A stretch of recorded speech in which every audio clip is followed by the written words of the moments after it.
I think that Indonesia in general is a sleeping giant, and that with these plans you definitely will be one of the giants not sleeping but just a giant. Indonesia and Netherlands have a long-term relations.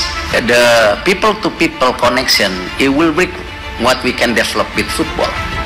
We invite you. Ya. Sebetulnya kan yang menjadi rasa penasaran kita paling tinggi itu bukan level Piala Asia, malah AFF, Piala ASEAN.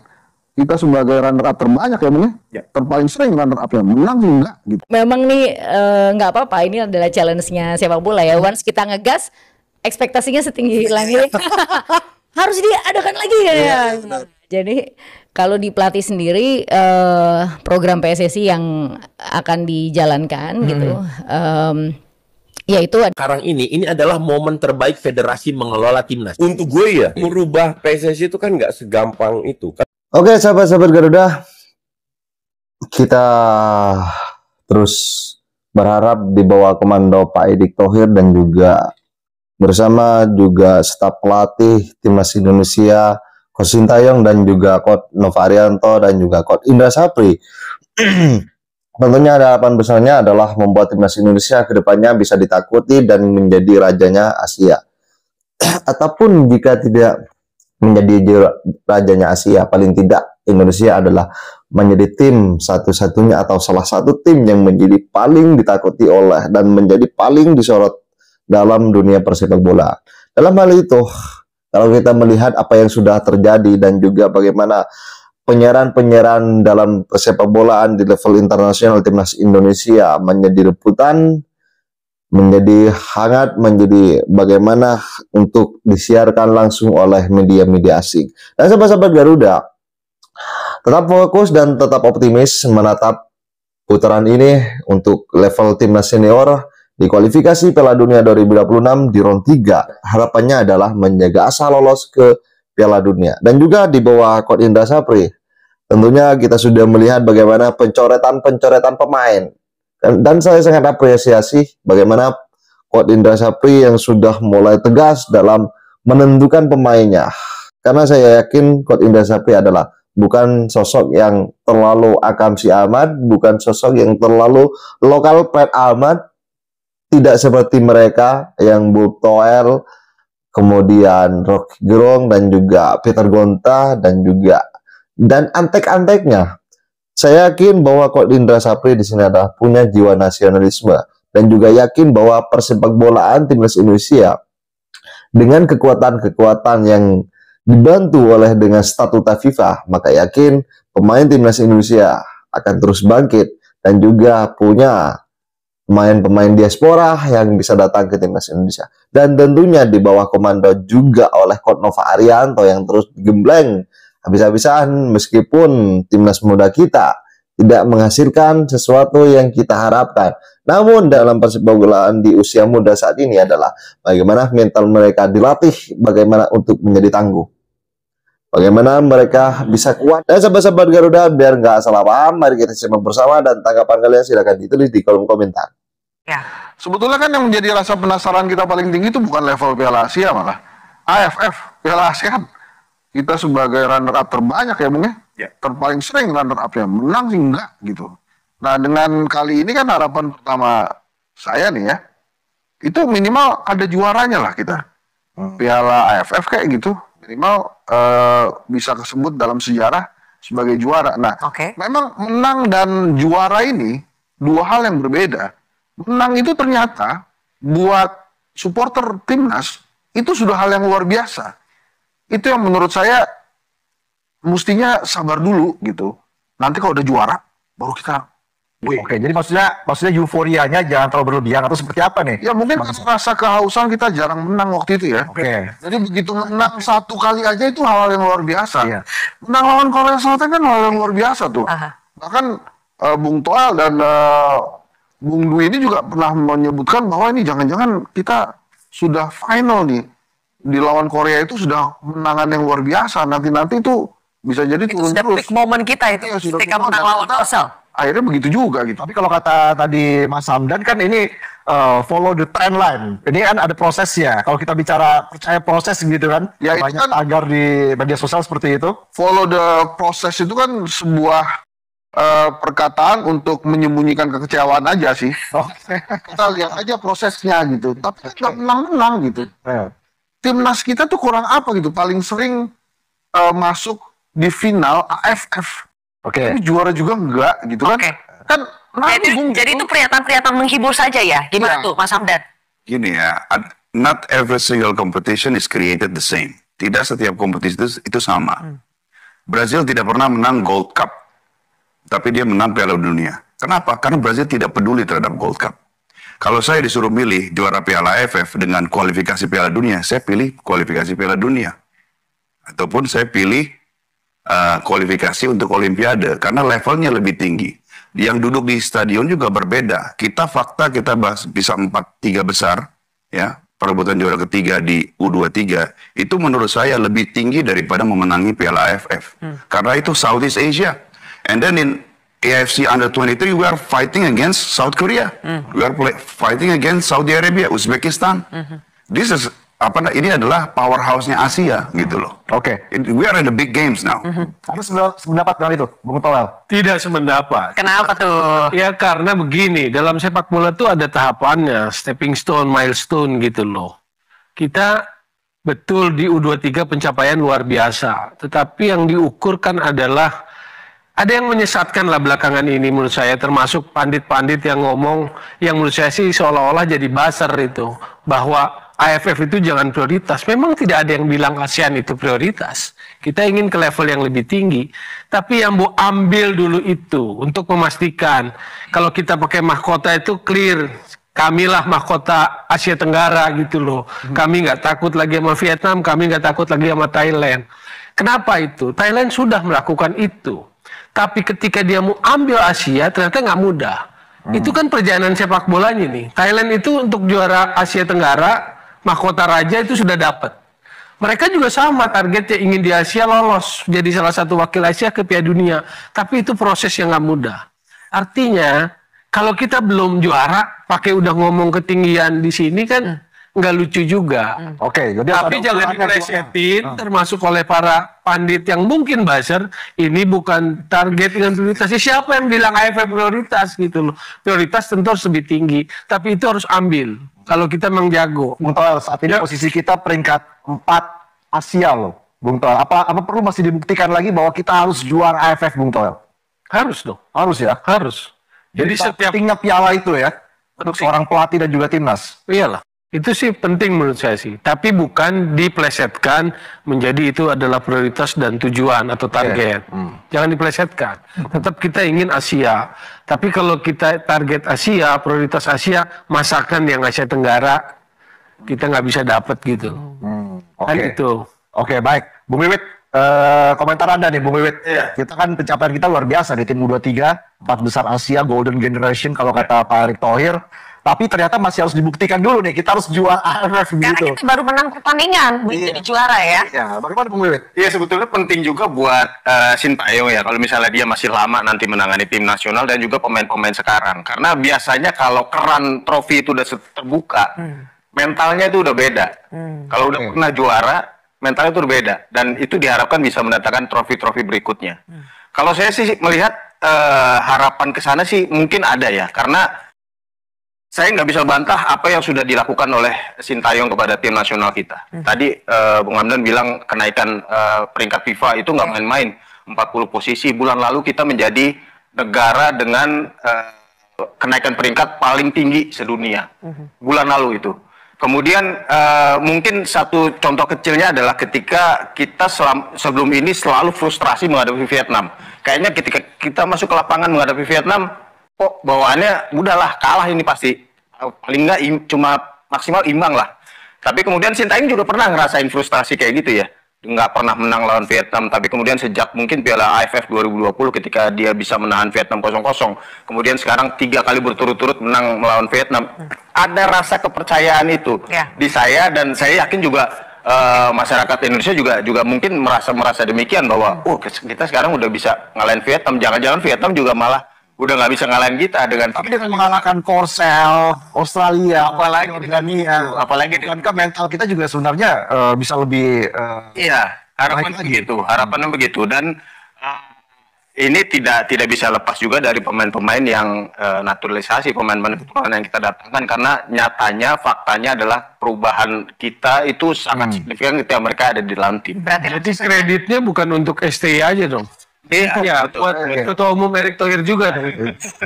Kenapa nih Bung Tohir kok kayaknya ini kalau saya bilang STY, saya mau memproporsionalkan aja gitu loh. Karena perjalanannya nggak jelas. Jadi kalau menang itu bisa ada sebutan menang kebetulan, menang karena keberuntungan. Tapi kalau juara itu pengakuan. Oke, baik. Jadi kita masih perlu juara, bukan cuma menang pertandingan. Meskipun kita sudah ada pencapaian-pencapaian yang patut kita syukuri, Mas Hamdan, tapi sepertinya bapak-bapak di sini belum puas sebelum kita menjadi juara. Bagaimana pemerintah melihatnya? Jadi gini, kita percaya dengan proses, dan kadang-kadang proses itu tidak langsung serta-merta menang melawan misalnya Vietnam ataupun Thailand. Tapi faktanya kan juga kita 3 kali berturut-turut ya menang melawan Vietnam, Piala Asia, terus kemudian kualifikasi 2 kali berturut-turut, bahkan di kandangnya Vietnam sendiri dengan skor yang luar biasa. Jadi ini kita menunjukkan bahwa taji kita di level Asia Tenggara juga sudah mulai terbukti. Lawan Thailand belum kan Bang? Lawan Thailand betul. Tapi ini kita tidak bisa Piala AFF dengan Asian Cup is not apple to apple. Carabao Cup dengan Premier League itu nggak apple to apple. Silakan saja memenangkan Carabao Cup, yang penting yang Premier League yang juara siapa itu. Jadi Piala AFF ini kalau dalam skala prioritas apakah wajib atau sunnah ini? Ya kan? Ini skala yang harus dijelaskan. Karena Thailand dan Vietnam mengirimkan pemain kelas 2-nya di AFF sekarang karena mereka mengejar Asia. Dan apa yang dilakukan Sintayong ketika saya tanya, mengapa Anda memerlukan naturalisasi? Karena saya ingin berprestasi di level Asia. Jadi skala prioritasnya sudah jelas di situ. Itulah target yang diinginkan oleh Coach Sintayong bersama dengan PSSI. Oke, berkali-kali. Saya tanya ya, prestasi itu apa sih menurutnya? Prestasi itu menang pertandingan atau juara? Prestasi itu peningkatan 40 poin itu prestasi. Masuk AFC senior setelah berapa tahun absen itu prestasi. U23 prestasinya kita melawan Guinea ya. Tanah kelahirannya Paul Pogba itu juga prestasi sampai hari ini. Ya kalau gitu kita nggak juara-juara lah. Ya. Karena mereka mengharapkan instan. Jadi Sintayong ini bukan penyihir, bisa langsung magic langsung menang. Ini ada prosesnya. Ini bukan seperti melempar pembinaan ataupun oke, kamu sudah saya bayar, saya percayakan menjadi pelatih timnas, kamu harus menang besok. Tidak seperti itu. Kalau kita lihat building club juga seperti itu. Mas Hamdan, tidak mengharapkan yang instan, tapi pemain naturalisasi dianggap adalah cara yang instan. Gimana itu? Jadi begini, di dunia sepak bola saat ini ada namanya konsep utilization of diaspora player. Kita, Indonesia itu mempunyai 9 juta diaspora Indonesia yang tersebar di lebih dari 90 negara.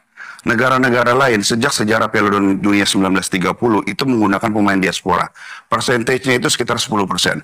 Jadi nanti di Piala Dunia berikutnya, di mana ada 40 tim, itu akan ada 1.100 atlet, dan 110 diantaranya itu adalah atlet diaspora yang lahir di luar dari tanah kelahirannya. Memang nih nggak apa-apa, ini adalah challenge-nya sepak bola ya. Once kita ngegas, ekspektasinya setinggi langit. Harus diadakan lagi ya. Jadi kalau di pelatih sendiri, program PSSI yang akan dijalankan gitu, yaitu adalah pastinya kita akan ngomongin perbanyakan untuk instruktur.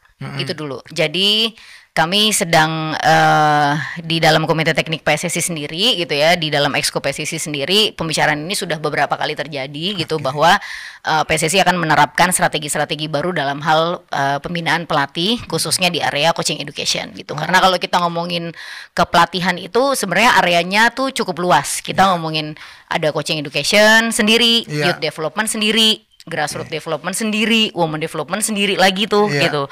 Terus ada lagi sekarang yang tadi talent development scheme, yaitu talent scout tadi gitu. perform. Berarti sekarang ini adalah momen terbaik federasi mengelola timnas. Untuk gue ya, merubah PSSI itu kan nggak segampang itu, kan butuh waktu banyak. Gini, gue kan dulu di PSSI dan Pak Erick Thohir pun juga sadar bahwa banyak sekali yang harus diperbaiki. Contoh timnas kita yang cewek, datengin pelatih Jepang, dibantai kiri kanan juga. But that's okay. At least kita tahu, oh posisi kita di sini loh. Liga dibiarin PT LB yang kelola, ntar mau masukin VAR. Sudah datengin wasit dari Jepang untuk membimbing wasit-wasit kita. Tapi orang kita kan semua mau instan. PSSI itu sudah berjalan sekarang. Gue pernah interview Ratu Tisha soal pembinaan. Oh ini sudah dimulai tapi masih sifatnya regional. But there is a start yang orang tidak lihat.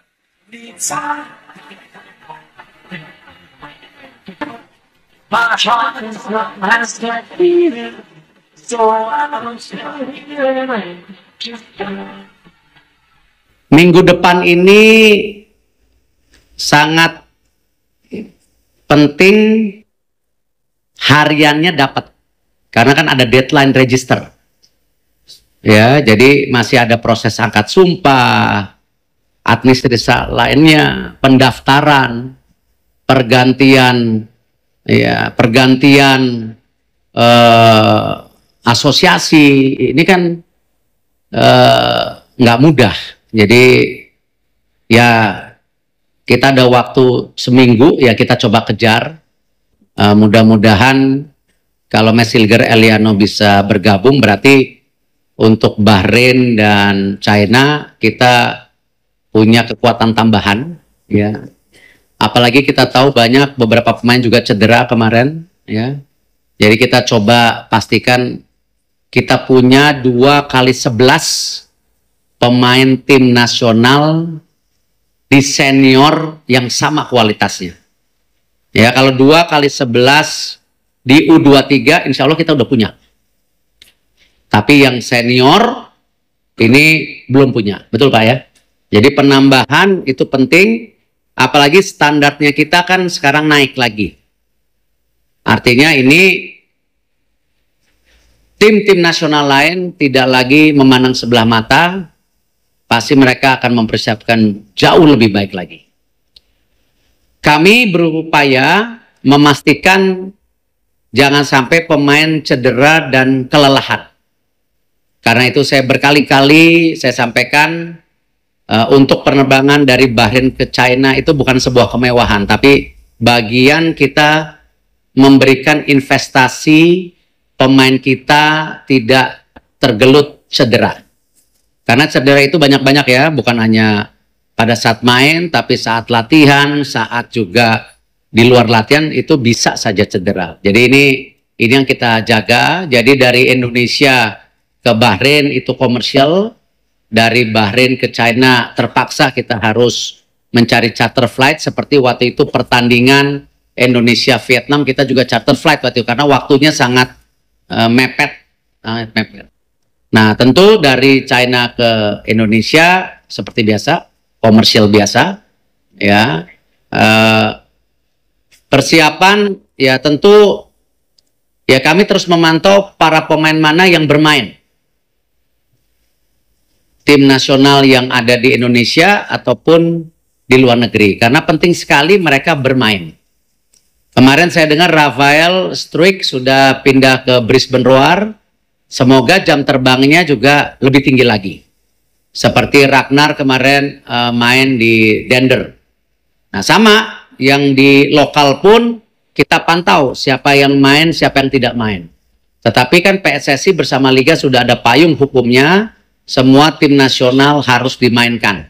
Dengan tentu kondisi kebugaran masing-masing pemain. Ya kalau cedera dimainkan ya itu menjadi masalah gitu. Jadi kita coba targetnya kita tidak mau mendahului, seperti yang saya bilang kita perlu 15 poin. Artinya kalau Bahrain dan China ini kita pertandingan ke sana, kalau bisa 1 menang 1 seri sudah luar biasa.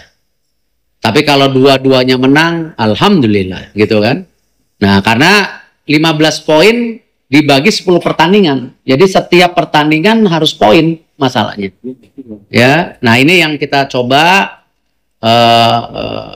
pastikan bagaimana bisa persiapan dengan baik. saat mereka juga balik ke klubnya masing-masing. Kita terus pantau. Semoga tidak ada cedera. Ya, semoga tidak ada cedera. Karena tadi pelapisnya belum 2x11. Lanjut. Bung Toel. Bukan, jangan.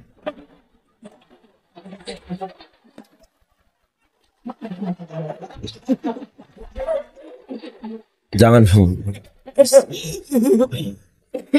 Aku menambah daftar nama orang yang bakal ku benci seumur hidup.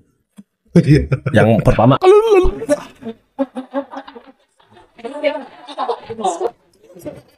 Yang kedua Bung Toel sekarang. Kenapa? Nggak fair aja menurutku. Aku nggak tahu di belakang dia ada apa niatan, ada siapa mungkin, tapi nggak fair aja menurutku. Itu aja. Tahu kan kita Tapi kau kenal baik dengan dia atau gimana? Enggak dong. Ya kita siapa yang nggak kenal dia? Dia pengamat. Kalau buat aku dia pengamat sepak bola yang dulu tuh tajam kali pengamatan. Iya. Siapa yang nggak kenal dia? Makin kesini menurutku nggak fair aja. Dia nyari alasan ini segala macem. Nggak fair aja menurutku. Kalau aku kan pernah emang satu acara bareng gitu. Di R66 waktu itu Piala Dunia. Nah itu bareng. Cuman nggak tahu tiba-tiba pas yang Indonesia nih agak menyimpang. Agak lari dari setelan ya. Kenapa ya? Menurut kau gimana? Dari sudut pandang kau lah, seorang pesepak bola gitu. Aku nggak tahu ya. Kalau dia nyarinya engagement, ya dia dapat. Menurutku, ya oke. Kalau memang dia mau berindustri, dia dapat. Tapi nggak fair aja kalau dia mencari engagement di kondisi timnas yang lagi oke gitu. Bagus banget mainnya. Ya dulu timnas jelek-jelek nggak kau komentari. Kenapa pas sekarang bagus? Ngerti kalian engagementnya. Nengokmu. Aku sekarang udah males ngomongin dia karena menurutku, BL cakap mau main bola kok nggak pandai. Oh. Iya dah. Pasti nggak ada bakal di sini. BL ceritamu. Mending aku nengok Bang. I think that Indonesia in general is a sleeping giant, and that with these plans you definitely will be one of the giants, not sleeping, but just a giant.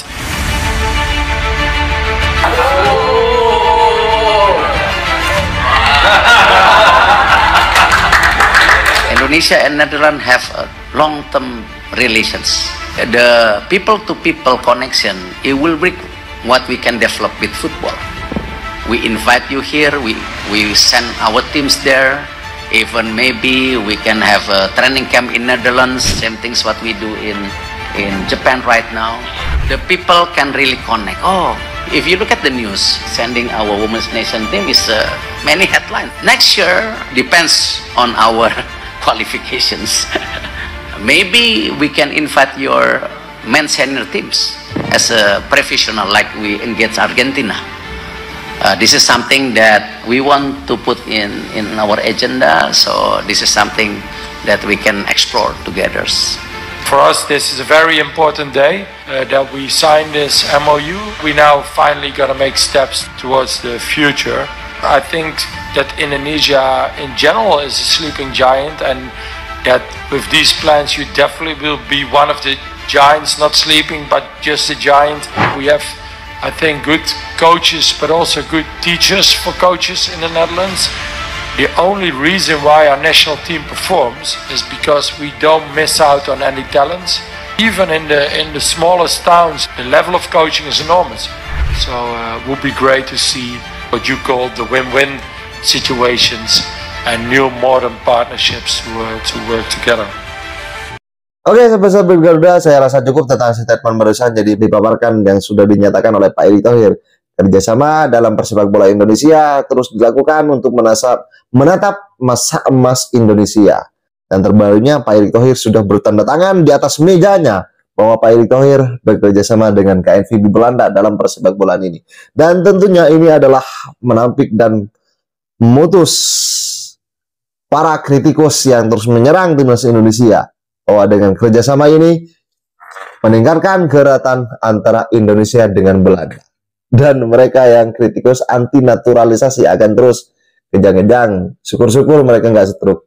Dan sahabat-sahabat Garuda, bagaimana tanggapan kalian? Silahkan ditulis di kolom komentar. Dan jangan lupa like dan subscribe channel ini agar kalian tidak ketinggalan informasi penting khususnya timnas Indonesia. Salam sepak bola keren, salam sepak bola bersih bersama Pak Erick Thohir. Kita menaruh harapan besar tentang persepak bolaan Indonesia. Bersama saya, salam olahraga.